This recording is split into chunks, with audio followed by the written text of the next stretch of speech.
তোমরা চিন্তা করো না ফিলিস্তিনরা।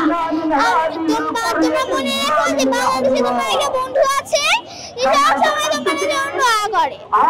প্রত্যেক দিন আমরা তো খেলতে পারি কিন্তু ওরা তো খেলতে পারে না। খেলার আগে ভয় থাকে যে একটু বাবা হুলি হয়, একটু বাবা ওরে বোমা ফেলা হয়, কিন্তু আমরা তো অনেক সুন্দরভাবে খেলছি।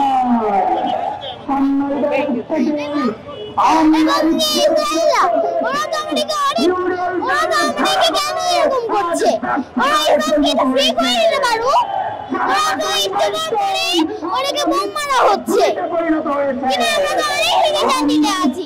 আল্লাহ কাছে যেন ওরা সেই সময়ের মধ্যে খাবার নিয়ে আসতে পারে, ওদের কাছে খাবার নেই খাবার মতো।